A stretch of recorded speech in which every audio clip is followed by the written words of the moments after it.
Good evening. देखो, हम लोग प्रोसेस कॉस्टिंग ऑलरेडी ख़त्म कर लिए, ठीक है। तो इसके बाद अपने स्टार्ट करते लेबर, ठीक है। लेबर जो है वो तुम लोगों के लिए एक बहुत ज़्यादा इंपॉर्टेंट चैप्टर है। अभी तक हम जितना भी चैप्टर तुम लोगों के लिए कराएं सारा का सारा बहुत बहुत ज़्यादा इंपॉर्टेंट है। इसमें से क्वेश्चन कंपलसरी में आएगा और विदाउट एनी ऑप्शन, उसके साथ कोई ऑप्शंस नहीं रहेगा, ठीक है। हम अभी तुमको सबसे पहले इंट्रोडक्शन बोल के एक चैप्टर कराए थे, उसमें से एक क्वेश्चन 5 मार्क्स का कंपलसरी में आता है। उसके बाद हम तुमको कराए थे मटेरियल, जिसमें से 10 मार्क्स का क्वेश्चन का मिनिमम 10 मार्क्स का क्वेश्चन कंपलसरी है। उसके बाद हम तुमको कराए प्रोसेस, जिसमें से 10 मार्क्स का क्वेश्चन कंपलसरी है। और हम तुमको कर रहे हैं लेबर, जिसमें से 10 मार्क्स तो मिनिमम कंफर्म है, ठीक है। तो हर एक को चैप्टर से क्वेश्चंस जो है वो कंपलसरी में आएगा, ठीक।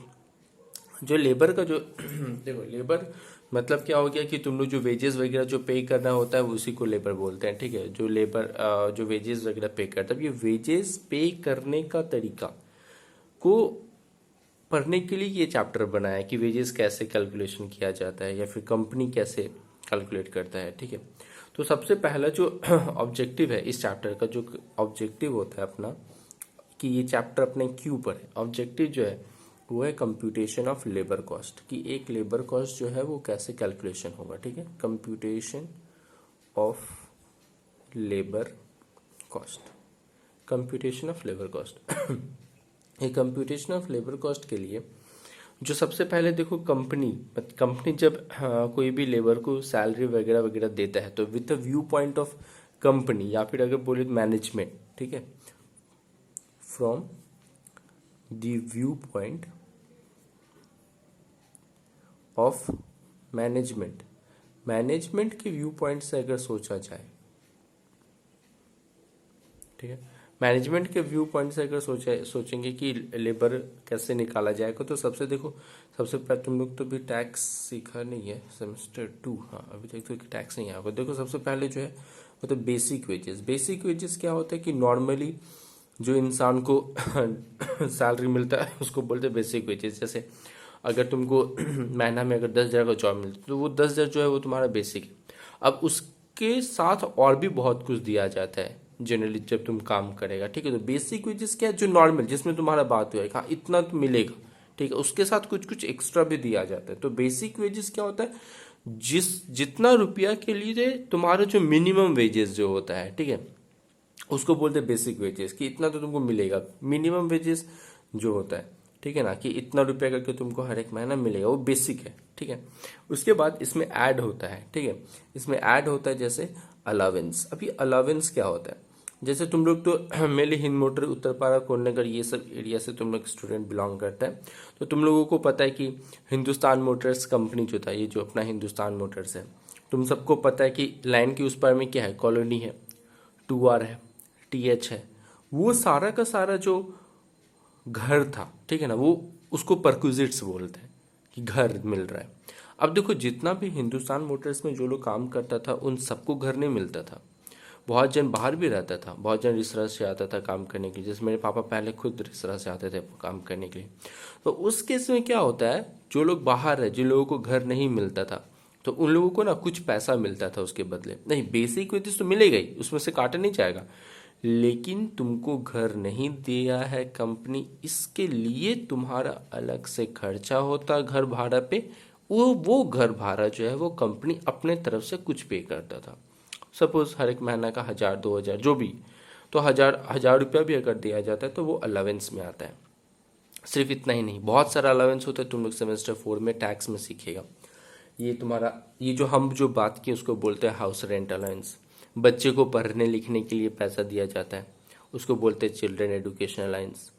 घर से लेके ऑफिस तक आने का, है ना, तो इसको बोला जाता है ट्रांसपोर्ट अलाउंस, ट्रैवलिंग अलाउंस। बहुत सारा अलाउंस मिलता है, ठीक है। तो तुमको मेनली क्या याद रखना है कि जिसमें अलाउंस इंक्लूड है। तो अलाउंस मतलब क्या होता है कि कुछ पैसा, ठीक है ना, पैसा देता है। अभी ये और भी बहुत कुछ होता है, जैसे इसके बारे में तुम लोग सुना होगा, डियरनेस अलाउंस। डियरनेस अलाउंस क्या होता है, डे टू डे इन्फ्लेशन बढ़ते जा रहा है, तो इन्फ्लेशन जब बढ़ते जा रहा है तो उसके लिए कुछ पैसा दिया जाता है, जिसको हम लोग DA बोलते हैं, ठीक है। उसके बाद और भी होता है, मेडिकल अलाउंस होता है।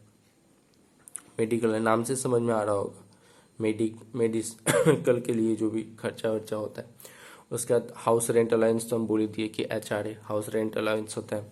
ट्रैवलिंग अलाउंस भी हम बोल दिए, आने जाने के लिए जो भी पैसा दिया जाएगा उसको बोलते हैं ट्रैवलिंग अलाउंस बोलते हैं, ठीक है। मेडिकल अलाउंस होता है। उसके बाद होता है तुम्हारा एजुकेशनल अलाउंस, जिसको हम लोग चिल्ड्रन एजुकेशन अलाउंस बोलते हैं। तो ये सारा का सारा जो है वो जो भी तुमको अलाउंस मिलता है, ये सारा का सारा, ठीक है। बेसिक वेजेस तुमको जो भी मिला प्लस ये जो जितना भी अलाउंस मिलता है, इन सारा अलाउंस जो है वो बेसिक वेजेस के साथ ऐड होता है। इसके बाद अगर तुम ओवर टाइम करता है, ठीक है ना, मतलब कंपनी में तुम ओवर टाइम काम किया है, नॉर्मली 8 घंटा का काम है, 8 घंटा के बदले तुम 10 घंटा का काम कर, अब जो दो घंटा जो एक्स्ट्रा काम किया, जो एक्स्ट्रा काम किया तुम 2 घंटा, उस 2 घंटा का तुम्हारा जो भी सैलरी बनेगा वो वाला पैसा। उसके बाद तुमको अगर बोनस मिल सकता है ना, बोनस मिला, हो सकता है इंसेंटिव मिला। अभी इंसेंटिव क्या होता है, जो लोग बहुत अच्छा काम करता है उन लोगों को इंसेंटिव मिलता है, ठीक है।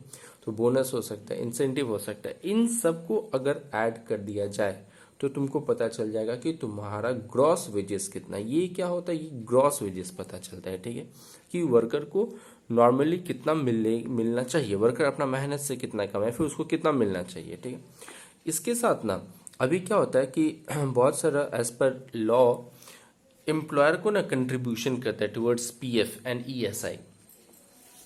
ये PF और ESI क्या होता है, जैसे वर्कर अभी काम करने का एज में है तो वो काम कर रहा है, बट ऐसा हो सकता है कि जब वो बुढ़ा हो जाएगा तब तो उसको वो काम नहीं कर पाएगा, तो क्या करता है, सैलरी का जो भी पार्ट होता है उसमें से नहीं, एक्चुअली एम्प्लॉयर जो है वो सैलरी का कुछ पार्ट, मतलब on the basis as a percentage, ठीक है ना, एज अ परसेंटेज सैलरी का कुछ परसेंटेज जो है वो PF में जमा करते हैं।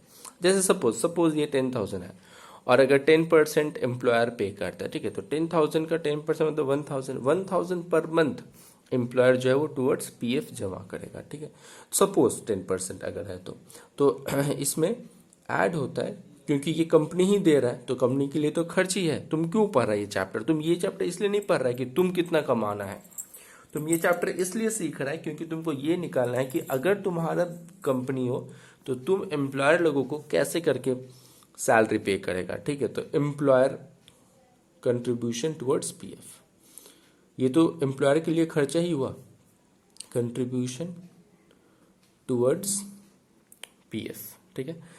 एंड ESI मतलब होता है एम्प्लॉय स्टेट इंश्योरेंस, ठीक है, एम्प्लॉय स्टेट इंश्योरेंस, ठीक है ना। तो ये सब जितना भी होता है, ठीक, अगर तुम इसको ऐड करेगा तो ये जो ऐड करने के बाद निकलता है, ये निकलता है कॉस्ट टू कंपनी, मतलब कंपनी का कितना खर्चा हो रहा है वेजेस के पीछे, ठीक है, ये कॉस्ट टू कंपनी निकला, ठीक है। अब अगर सपोज ये जो कॉस्ट टू कंपनी ये निकल गया तुम्हारा लेबर का जो वेजेस मिलना चाहिए वर्कर को। अभी ये जो निकलता है लेबर को जो है वो वेरिएबल कॉस्ट कंसिडर किया जाता है। ये तुम फर्स्ट चैप्टर इंट्रोडक्शन में ही तुम देख लिया था कि वेजेस जो है वो हमेशा वेरिएबल कॉस्ट आता था, है ना। तो labour is a variable cost, ये बात तुमको पता है, इसमें कुछ नया बात नहीं, ये बात तुमको ऑलरेडी पता है, ठीक है।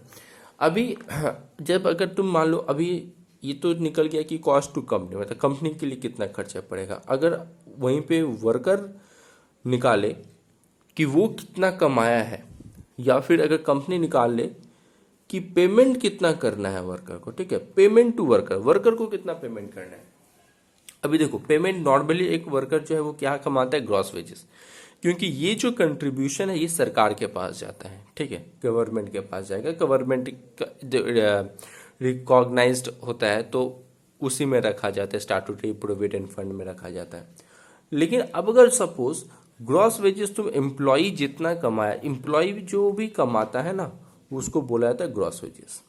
अभी ग्रॉस वेजेस से एम्प्लॉय भी अपने तरफ से कुछ कंट्रीब्यूट करता है PF में, ठीक है ना, PF में जैसे एम्प्लॉयर कंट्रीब्यूट करता है PF और ESI में, वैसे एम्प्लॉय भी कंट्रीब्यूट करता है PF में, जिससे कि उसको जैसे अगर 1,000 रुपया एम्प्लॉयर दे रहा है हर एक महीना, तो 1,000 रुपया अपना सैलरी से एम्प्लॉय भी कटवा के गवर्नमेंट के पास रखता है, जिससे कि आगे जाके उसको मदद मिले जब वो बुढ़ा हो जाएगा तब, ठीक है। तो इसको बोलते हैं पेमेंट टू वर्कर। ये जो माइनस करके जो आएगा उसको बोला जाएगा पेमेंट टू वर्कर, कि वर्कर को एक्चुअली इतना का पेमेंट करना है। ठीक है, सपोज अगर हम तुमको एग्जाम्पल लेके ही समझाते हैं, नॉर्मली हम आज एग्जाम्पल लेके ही करेगा, ठीक है, जितना भी समझ करेंगे। तो एग्जाम्पल मान लो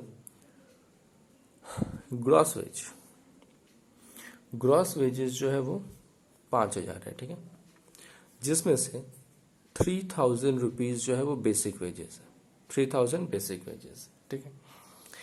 पीएफ है 10% ऑफ बेसिक वेज, और तुम्हारा ईएसआई जो है वो 5% है ऑफ बेसिक वेजेस, ठीक है।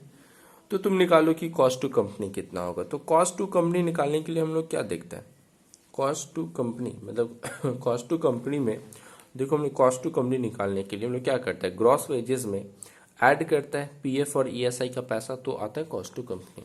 तो इसका मतलब यहाँ पे जब हम कॉस्ट टू कंपनी निकालेंगे तो मेरा ग्रॉस वेजेस तो मेरे को डायरेक्ट बोला है 5,000 है, तो 5,000 प्लस ये 10%, ये 5%, तो टोटल 15% हो गया। 15% ऑफ क्या बोला, बेसिक, तो बेसिक कितना था 3,000, तो इसका मतलब 3,000 का 15%, तो टोटल कितना हो जाएगा, ये तो होता है 450, तो 5450, ये तुम्हारा जो है वो कॉस्ट टू कंपनी हो गया। अगर यहीं पे तुमको बोलेगा कि अर्निंग ऑफ लेबर निकालो, ठीक है, अब देखो तुम्हारा क्वेश्चन ना बहुत बार घुमा घुमा के देता है। जैसे हम तुमको क्या बोला, पेमेंट टू वर्कर, मतलब वर्कर को कितना पेमेंट करना। अब यहीं पे अगर तुमको ऐसा बोल देगा कि वर्कर को कितना मिलेगा, तो दोनों तो बात सेम ही हो गया, कि या फिर अर्निंग इन कैश बोल दिया कि कितना कमाएगा कैश में, तो भी तो यही मतलब हुआ। तो ये सब तुमको थोड़ा सा दिमाग लगाना पड़ेगा कि लाइन का क्या मतलब बनता है, ठीक है। तो यहाँ पे अगर मेरे को बोला जाए कि अर्निंग ऑफ लेबर निकालने के लिए, पेमेंट टू वर्कर निकालने के लिए, तो अर्निंग ऑफ वर्कर अगर हम निकालेंगे तो क्या करेंगे, ग्रॉस वेजेस में से माइनस करेंगे, तुम्हारा जितना वो कंट्रीब्यूट करेगा, तो वो भी तो अपना 450 कंट्रीब्यूट करेगा, 3,000 का 15%, यानी कि वो तुम्हारा कितना कंट्रीब्यूट करेगा, 5,000 minus 450, that is equal to 4550, ठीक है। तो एक छोटा सा एग्जांपल हो गया, ठीक है। अभी सपोज अगर पीएफ और ईएसआई नहीं है, जैसे मेनली जो लोग बड़ा बाजार वगैरह में, छोटा मोटा दुकान में जो लोग काम करने जाता है, उन लोगों का देखना कोई पीएफ ईएसआई नहीं होता, ऐसे ही जाता है, काम करता है, महीना का 10,000 रुपये देता है या फिर 7,000 8,000 जो भी मिलता है, ऐसे करके होता है, उन लोगों का पीएफ ईएसआई नहीं होता। तो अगर पीएफ या फिर ईएसआई नहीं है, in absence of PF and ESI, अगर पीएफ और ईएसआई नहीं होता है, तो सीधा सा बात है कि जो तुम्हारे ग्रॉस वेजेस है वही तुम्हारे लिए क्या हो जाएगा, अर्निंग ऑफ वर्कर हो जाएगा। जो वो ग्रॉस वेजेस है वही वर्कर का अर्निंग हो जाएगा, ठीक है। अभी ये जो बेसिक वेजेस निकालना है तुम लोगों से, ये जो बेसिक वेजेस निकालना है, मेनली तुमको इस चैप्टर में क्या सीखना है, ये बेसिक वेजेस निकालने का तरीका, कि ये बेसिक वेजेस कैसे निकाला जाएगा, ये सब चीज तो तुम टैक्स में सीखेगा, ठीक है। अगर तुमको क्वेश्चन में by chance he generally general का क्वेश्चन में ना ये वाला पूछता है, ग्रॉस वेजेस निकालो, कॉस्ट टू कंपनी निकालो, ठीक है, जनरल में ये सब क्वेश्चन पूछता है, तो उन लोगों के लिए था। लेकिन जो ऑनर्स वगैरह में जो पूछा, वो बेसिक वेजेस को कितना तरीका से निकाल सकते हैं, ठीक है। तो लिखो, there are 3 methods for calculation of basic wages, ठीक है। There are 3 methods for calculation of basic wages. Number 1, सबसे पहले क्या होता है, टाइम बेसिस। टाइम बेसिस क्या आ गया, अब देखो तुमको क्वेश्चन समझ में आ रहा है टाइम बेसिस के का मतलब। टाइम बेसिस मतलब क्या हो गया कि टाइम के अकॉर्डिंग तुमको वेजेस पे करना पड़ेगा। अगर मान लो तुम डेली बेस, देखना बहुत जन जो लोग तुम्हारा काम करता है, ये तुम देखता होगा घर वर बनता है जहाँ पे, वहाँ पे बहुत सारा वर्कर लोग मिलके काम करते रहते, तो उन लोगों को, या फिर तुम लोग भी अगर अपना घर बनाया होगा, बहुत जन को अगर पता होगा कि तुम्हारे गाँव वगैरह में जहाँ कहीं भी तुम अपना घर बनाता होगा, तो देखना उसमें जो वर्कर लोग काम करता है, वो लोग ना एक दिन काम करेगा तो एक दिन का पैसा लेगा, और उसमें ना टाइम बंधा हुआ है। जैसे अगर हम अपना गांव का बात करें, तो वहाँ वो लोग आता है सुबह 9 बजे और शाम को 5 बजे तक काम करता है, ठीक है, यानी कि 8 घंटा, नॉर्मली 8 घंटा का ही शिफ्ट होता है हर जगह। तो ये जो 8 घंटा का काम करता है, एक दिन में अगर तुमसे वो 300 रुपया लेता है, इसका मतलब 8 घंटा का तुमसे वो 300 रुपया ले रहा है। तो अब ऐसे करके तुम जितना घंटा काम करेगा उसके अकॉर्डिंग तुमको वैसे पैसा मिलते जाएगा। ठीक है, तो टाइम बेसिस का मतलब क्या हो गया, तुम जितना आवर काम कर रहे हैं, मतलब hour worked into wage rate per hour, 1 घंटा का जो वेज रेट है। सपोज अगर हम मेरे को एक दिन में अगर 1 घंटा का अगर सपोज 8 रुपया देता है, ठीक है, सपोज फॉर एग्जांपल 8 रुपीज़ मिलता है, और अगर हम 30 आवर काम करता है तो मेरे को कितना मिल जाएगा, 240। ठीक है, 240 रुपया जो है वो मेरे को मिलेगा। ठीक, उसके बाद ये तो था टाइम वेजेस। टाइम वेजेस के बाद होता है प्रोडक्शन वेजेस। नाम से समझ में आ रहा है प्रोडक्शन वेजेस। ठीक है, अब इंपॉर्टेंट है क्योंकि इसको लेके ना क्वेश्चन घुमाता है बहुत। प्रोडक्शन को पीस बेसिस भी बोलते हैं, मतलब एक यूनिट के लिए तुमको कितना वेजेस मिलेगा उसके अकॉर्डिंग। इसका फॉर्मूला क्या होता है, यूनिट प्रोड्यूस, तुम कितना यूनिट प्रोड्यूस किया, unit produce into rate per unit, unit produce into rate per unit. समझ में आया क्या होगा कि यूनिट प्रोड्यूस मतलब क्या, जितना यूनिट तुम बनाया है वो। अगर सपोज हम लोग 200 यूनिट बनाए और एक यूनिट बनाने का अगर मेरे को 2 रुपया मिलता है तो मेरे को टोटल कितना मिल जाएगा, 400 रुपया। इसके बाद होता है गारंटी वेज। गारंटी वेज क्या होता है, गारंटी वेज मतलब होता है higher of time wage and production wage. जैसे जो भी टाइम वेज और प्रोडक्शन वेजेस दोनों में से जो बड़ा हुआ है, अभी देखो यहाँ पे जैसे अपने लोगों का टाइम वेजेस के अकॉर्डिंग कितना था वेजेस, 240 टाइम वेजेस के अकॉर्डिंग, और इधर से प्रोडक्शन वेजेस के अकॉर्डिंग कितना आ गया था हम लोगों का, 400। तो यानी गारंटी वेज हम लोगों का कितना हो जाएगा, 400 रुपीज़ जो है वो हम लोगों का गारंटी वेज हो जाएगा, क्योंकि बड़ा 400 है। ठीक है, तो ये हो गया एग्जाम्पल नंबर 1। कहते हैं एग्जाम्पल नंबर 2। दूसरा एग्जाम्पल होता है जैसे सपोज टाइम वेज है 50 पर आवर। ठीक है, 50 रुपया 1 घंटा का। आवर वर्कड मतलब हम लोग कितना घंटा काम किए, hour worked suppose 20 our.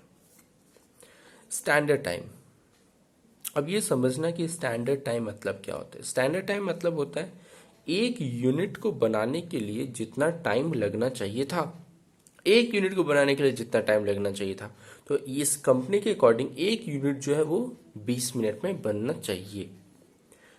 Next class में तुमको एफिशिएंसी सिखाएंगे, तो इससे ये सब बहुत काम आएगा। जैसे स्टैंडर्ड, अब देखो कोई एक नॉर्मल वर्कर है, उसको नॉर्मल वर्कर को वो ये जो स्टैंडर्ड टाइम होता है ये ना ऑन एन एवरेज बेसिस पे निकाला जाता है कि कैसे करके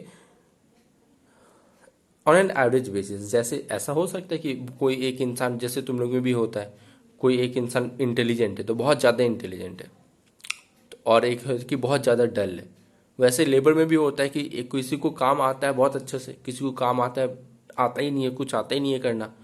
तो जो स्टैंडर्ड टाइम निकाला जाता है वो एवरेज बेसिस पे निकाला जाता है कि एक नॉर्मल इंसान को कितना मिनट या फिर कितना घंटा में एक यूनिट बनाना चाहिए, उसके अकॉर्डिंग ही वेजेस फिक्स किया जाता है। तो एफिशिएंसी इसको लेके डिपेंड करेगा। जो बहुत अच्छा बहुत जल्दी जल्दी बना लेगा उसका एफिशिएंसी बहुत ज़्यादा होगा, जो अच्छा से काम नहीं करेगा उसका एफिशिएंसी कम होगा। ठीक है ना, तो रेट पर यूनिट, मान लो एक यूनिट का रेट जो है वो 2 रुपया है। ठीक है, 2 रुपीज़ है एक यूनिट का, 2 रुपीज़। तुमको बोल रहा है find basic and guarantee wage. Guarantee wage निकालने के लिए तो बेसिक निकालना ही पड़ेगा, कोई दिक्कत नहीं। ठीक है, तो सबसे पहले अपना काम किया कि हम लोग टाइम वेजेस निकालेंगे कि टाइम वेज के अकॉर्डिंग उसको कितना मिलना चाहिए। तो देखो वो कितना घंटा काम करे, टाइम वेजेस मतलब क्या, hour worked into wage rate per hour. तो आवर वर्कड कितना है, 50, 50 घंटा काम किया, वेज मतलब 1 घंटा का उसको 50 रुपया मिलता है, ये रुपीज़ है। तो 1 घंटा का उसको 50 रुपया मिल रहा है और वो कितना घंटा काम किया, 20 घंटा। इसका मतलब उसको टाइम वेज कितना मिलेगा, 50 rupees into 20 hour, that is equal to 1,000 rupees, तो उसको 1,000 रुपया जो है वो टाइम वेजेस के अकॉर्डिंग मिल रहा है, ठीक है, टाइम वेज उसको 1,000 रुपया मिल रहा है। उसके बाद हम लोगों को निकालना पड़ता है प्रोडक्शन वेजेस। प्रोडक्शन वेजेस निकालने के लिए मेरे को ये निकालना पड़ेगा कि वो यूनिट कितना बनाया है। अभी देखो क्वेश्चन में मेरे को यूनिट बनाया है कितना है वो नहीं बोला है, मेरे को बस इतना बोल रहा है कि एक यूनिट को बनाने में 20 मिनट लगता है और वो कितना घंटा काम किया है, 20 घंटा काम किया है, ठीक है। तो कितना यूनिट बनाया होगा वो हम लोग निकाल सकते हैं। तो यूनिट प्रोड्यूस्ड, कितना यूनिट वो बनाया होगा, पहले तो ये निकालते कि वो कितना मिनट काम किया होगा। 20 घंटा काम किया तो कितना मिनट काम करेगा, 20 into 60, 1 hour equal to 60 minute, तो 20 इंटू 60। और एक यूनिट को बनाने में कितना मिनट लगता है, 20 मिनट।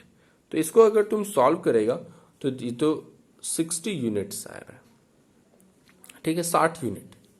और जबकि उसका वेज रेट कितना है, ₹2 पर यूनिट, है ना। एक यूनिट के लिए उसको 2 रुपया मिल रहा था, तो इसका मतलब 60 यूनिट बनाया, एक यूनिट के लिए 2 रुपये मिले, तो इसका मतलब उसको कितना रुपया मिलेगा, सिर्फ 120। अब यहाँ पे देखो दोनों में बड़ा कौन है, ऑब्वियसली 1,000 बड़ा है, तो इसका मतलब गारंटी वेज यहाँ पे मेरा कितना हो जाएगा, गारंटी वेज जो है वो मेरा हो जाएगा 1,000, गारंटी वेज हो गया 1,000। इसके बाद example number 3,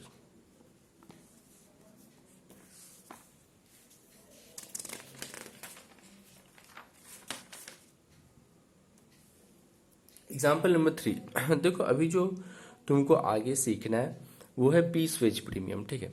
piece veg premium मतलब क्या होता है, पीस वेज प्रीमियम, इसका मतलब क्या होता है ना, जो यूनिट रेट पर यूनिट निकलेगा ना, अगर तुमको क्वेश्चन में पीस वेज प्रीमियम तुमको मिल रहा है, पीस वेज प्रीमियम, प्रीमियम मतलब होता है एडिशनल, ठीक है। यहाँ पे जैसे एक यूनिट का 2 रुपया मिल रहा था, अगर मेरे को क्वेश्चन बोल देगा कि पीस वेज प्रीमियम जो है वो 20% है, तो 2 रुपया में प्लस हो जाएगा 20%, ठीक है। ऐसा अगर क्वेश्चन बोलता है तो, ठीक है। सपोज हम एग्जाम्पल है ना, यहाँ पे हम बोल रहे हैं पीस, एग्जाम्पल में हम बोल रहे हैं कि पीस वेज प्रीमियम जो है सपोज 20% है, ठीक है, 20%। मान लो टाइम वेज है 80 पर आवर, ठीक है, 80 रुपया पर आवर, उसके कहते हैं स्टैंडर्ड टाइम। एक यूनिट को बनाने के लिए 10 मिनट लगता है, ठीक है। एक यूनिट को बनाने के लिए कितना मिलेगा, 10 मिनट लगेगा, ठीक है। और ठीक है, बस इतना लेते हैं जस्ट समझाने के लिए, ठीक है।